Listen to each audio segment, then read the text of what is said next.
صوبہ خیبر پختونخوا کے بعض علاقوں میں مبینہ طور پر کالعدم تحریک طالبان پاکستان کی واپسی کی خبروں کے بعد عوام کی ایک بڑی تعداد نے صوبے کے مختلف علاقوں میں پرامن احتجاجی مظاہرے شروع کیے ہیں۔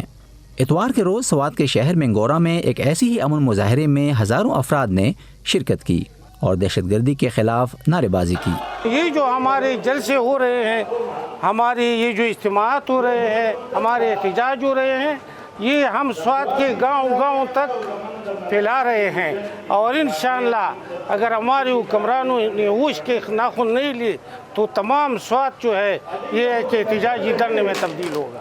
یہ مظاہرے ایک ایسے وقت میں ہو رہے ہیں جب رواں ماہ سوات کی تحصیل کبل میں ریموٹ کنٹرول بم دھماکے کے نتیجے میں امن کمیٹی کے سابق سربراہ ادریس خان اپنے ساتھیوں سمیت مارے گئے۔ اس دھماکے کی ذمہ داری کالعدم تحریک طالبان پاکستان نے یہ کہتے ہوئے قبول کی کہ ادریس خان ان کے خلاف کارروائیوں میں ملوث تھے۔ سوات کے رہائشی شان الہی کہتے ہیں کہ ان کے والد، چچا اور کزن 2008 میں دہشت گردی کے حملوں میں مارے گئے۔ 2008 پا حالاتو کې زما والد صاحب شهید شو۔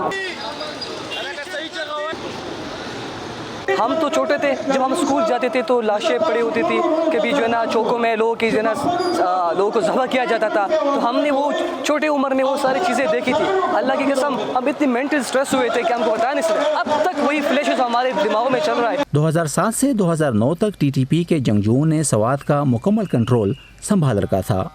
اس دور میں آئے روز بم دھماکوں کے باعث کاروبار مکمل طور پر مفلوج ہو چکا تھا۔ شیر زمان خان جو کہ منگورا بازار میں گزشتہ 40 سال سے ہیئر ڈریسر کا کام کرتے چلے آئے ہیں، تمام منگورا کے کم ڈریسر دے غټول متاثر شو۔ منگورا کے تمام حجام متاثر ہوئے تھے۔ دھماکوں کے نتیجے میں میری دکان 3 دفعہ متاثر ہوئی۔ کوئی آ کر کہتا کہ شیو نہ بنایا کرو، کوئی کہتا کہ فوجی کٹ نہ بنایا کرو۔ اس وجہ سے بامر مجبوری ہم اپنا علاقہ چھوڑ کر پشاور منتقل ہو گئے۔ یاد رہے کہ گزشتہ ماہ سوات کے علاقے مٹا میں جنگجوؤں کے ہاتھوں ایک پولیس ڈی ایس پی کے زخمی ہونے اور فوجی افسر کو ساتھیوں سمیت یرغمال بنائے جانے کی ویڈیو سوشل میڈیا پر وائرل ہوئی تھی۔ ماہرین کا کہنا ہے کہ سوات کے عوام دوبارہ اس قسم کی سرگرمیوں کے متحمل نہیں ہو سکتے۔ آج سے تقریباً 12 سال پہلے جو واقعات رونما ہو گئے تھے، اور 2009 میں جو یہاں سے لوگ آئی ڈی پی بن کر اپنے علاقوں کو چھوڑ کر گئے تھے، تو اس دفعہ لوگوں کا خیال یہ ہے کہ ہم بالکل تیار نہیں ہے کہ ایک دفعہ پھر ہم اپنے گھر بار چھوڑ کر اور جو ڈاؤن ڈسٹرکٹ ہے اس میں چلے جائیں۔ یہ لوگ یہ احتجاج اپنے تحفظ کے لیے کر رہے ہیں۔ اگر ریاست اپنی ذمہ داری پوری نہیں کرتی تو پھر یہ لڑائی عوام اور عسکریت پسندوں کے درمیان ہوگی۔ خیبر پختونخوا کے وزیر اعلیٰ محمود خان ایک بیان میں ضلع کورم اور سوات میں حملوں کی مذمت کر چکے ہیں اور سوات دھماکے پر پولیس سے رپورٹ طلب کی ہے۔ ادھر خیبر پختونخوا میں حکومتی عہدیداروں کا کہنا ہے کہ طالبان سے مذاکرات کا سلسلہ بند نہیں ہوا۔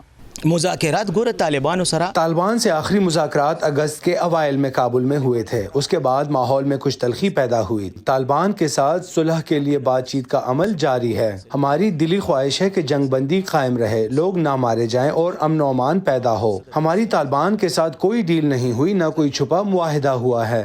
تحریک طالبان پاکستان کے جنگجوؤں نے سب سے پہلے 2007 میں سوات میں کارروائیاں شروع کی جو جلد ہی پورے خطے میں پھیل گئیں۔